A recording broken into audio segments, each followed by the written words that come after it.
राधे राधे दोस्तों, आज षटतिला एकादशी के इस पावन और मंगलकारी अवसर पर मैं भगवान श्री हरि विष्णु के चरणों में शीश झुकाकर आप सभी के लिए यह प्रार्थना करती हूँ कि आपके जीवन का हर अंधकार दूर हो जाए, आपके घर का आंगन खुशियों और बरकत से भरा रहे।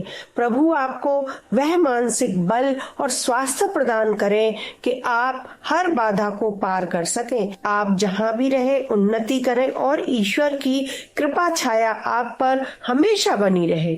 मेरा हृदय से आप सभी को बहुत बहुत आशीर्वाद और शुभकामनाएं।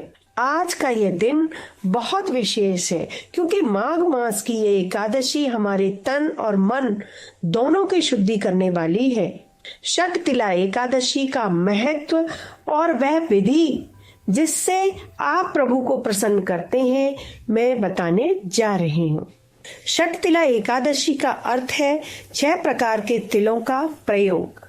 पौराणिक कथाओं के अनुसार जो पुण्य कन्यादान, स्वर्णदान या हजारों वर्षों की तपस्या से प्राप्त नहीं होता, वह फल श्रद्धा पूर्वक षटतिला एकादशी के व्रत करने से मिल जाता है। इस दिन भगवान विष्णु की आराधना की जाती है। माना जाता है कि जो भक्त इस दिन तिल का दान और प्रयोग करते हैं उन्हें न केवल शारीरिक आरोग्य प्राप्त होता है बल्कि अनजाने में किए गए पापों से भी मुक्ति मिल जाती है। यह एकादशी हमें सिखाती है कि दान और संयम कैसे हमारे भाग्य को बदल सकते हैं।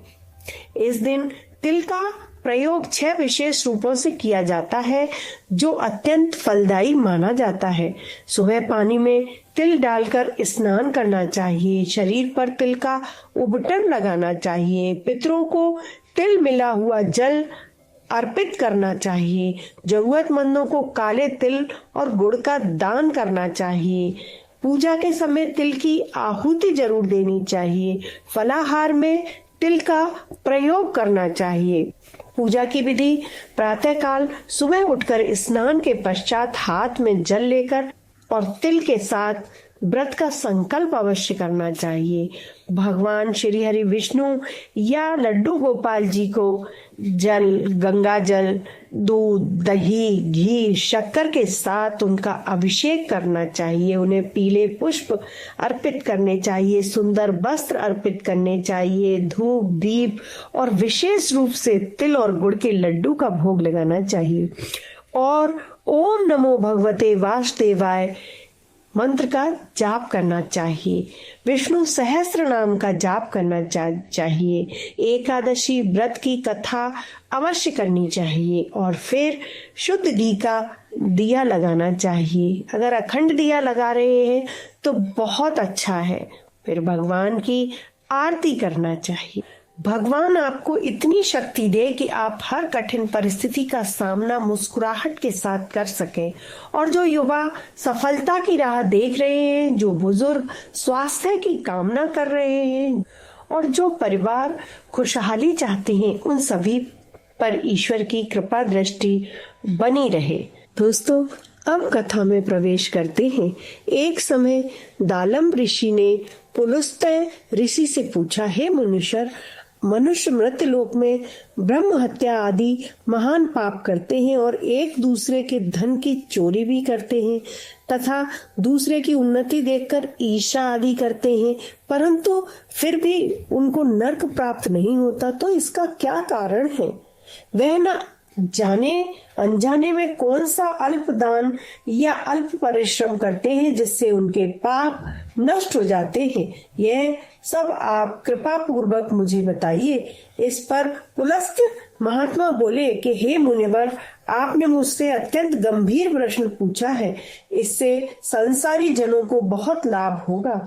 इसको इंद्र आदि देव भी नहीं समझते, परंतु मैं आपको यह गुप्त वेद अवश्य ही बताता हूँ। माघ मास के आने पर मनुष्य को स्नान आदि से शुद्ध रहना चाहिए और इंद्रियों को वश में करके तथा काम, क्रोध, लोभ, मोह, ईर्ष्या, अभिमान आदि का स्मरण नहीं करना चाहिए।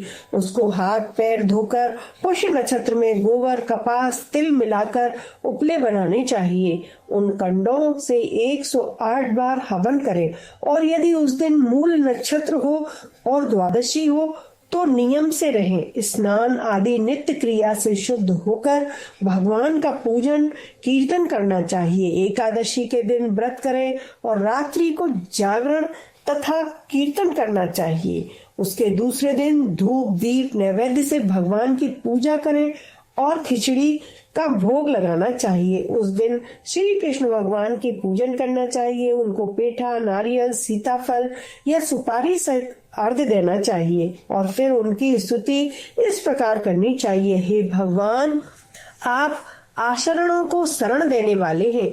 आप संसार में डूबे हुए का उद्धार करने वाले हैं। हे पुंडरीकाक्ष, हे कमल नेत्रधारी, हे विश्व भगवान, हे जगत गुरु, आप लक्ष्मी जी सहित मेरे इस तुच्छ अर्घ्य को स्वीकार करें। इसके पश्चात ब्राह्मणों को तिल गुड़ का दान करना चाहिए। इस प्रकार मनुष्य जितने तिल दान करता है वह उतने ही सहस्त्र वर्ष स्वर्ग में निवास करता है।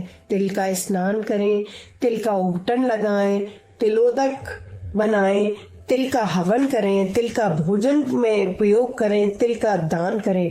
यह षट तिला कहलाती है। इससे अनेकों प्रकार के पाप दूर हो जाते हैं।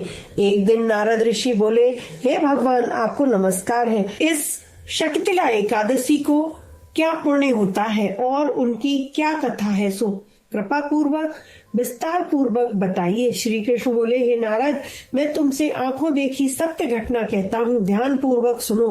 प्राचीन समय में मृत्युलोक में एक ब्राह्मणी रहती थी। वह सदैव व्रत किया करती थी। एक समय वह 1 माह तक व्रत करती रही। उससे उसका शरीर अत्यंत दुर्लभ हो गया। वह अत्यंत बुद्धिमान थी, परंतु फिर भी उसने कभी भी देवताओं तथा व्रतों से अपना मन अस्थिर नहीं किया। इस प्रकार मैंने सोचा कि इस ब्राह्मणी ने व्रत आदि से अपना शरीर शुद्ध कर लिया है और इसको वैष्णव लोक भी मिल जाएगा, परंतु इसने कभी अन्नदान नहीं किया है। इससे इसकी तृप्ति होना कठिन है। ऐसा सोचकर मैं मृत्यु लोक में गया और उस ब्राह्मणी से अन्न मांगा। वह बोली, हे महाराज, आप यहाँ किस लिए आए हैं? मैंने कहा, मुझे भिक्षा चाहिए। इस पर उसने मुझे एक मिट्टी का पिंड दिया। मैं उसे लेकर स्वर्ग लौट आया। कुछ समय बीतने पर वह ब्राह्मणी भी शरीर त्याग कर स्वर्ग आई। मृत पिंड के प्रभाव से उसे उस जगह एक आम वृक्ष सहित गृह मिला, परंतु उसने गृह को अन्य वस्तुओं से शून्य पाया। वह घबराई हुई मेरे पास आई और कहने लगी, हे भगवान, मैंने अनेकों व्रत आदि से आपकी पूजा की है, परंतु फिर भी मेरा घर वस्तुओं से रहित है। सो क्या कारण है? मैंने कहा, तुम अपने गृह को जाओ और देव स्त्रियां तुम्हें देखने आएंगी, तब तुम उनसे षटतिला एकादशी का पुण्य और विधि सुन लो, तब ही द्वार खोलना। भगवान के ऐसे वचन सुनकर वह अपने घर को गई। जब देव स्त्रियां आईं और द्वार खुलवाने लगी, तब ब्राह्मणी बोली कि यदि आप मुझे देखने आई हैं तो षटतिला एकादशी का महात्म्य सुना दीजिए। तब उसने द्वार खोला। देव स्त्रियों ने उसको सब स्त्रियों से अलग पाया। उस ब्राह्मणी ने भी देव स्त्रियों के कहे अनुसार षटतिला का व्रत किया और इसके प्रभाव से उसका घर धन धान्य से भरपूर हो गया। अतः मनुष्यों को जन्म जन्म में आरोग्यता प्राप्त हो जाती है। इस व्रत से मनुष्य के समस्त पाप नष्ट हो जाते हैं। बोलो विष्णु भगवान की जय।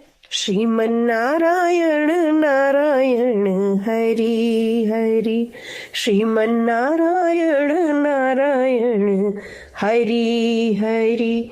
तेरी लीला तेरी लीला तेरी लीला सबसे न्यारी न्यारी न्यारी न्यारी। श्रीमन नारायण नारायण हरि हरि, प्रभु नारायण नारायण हरि हरि। राधे राधे।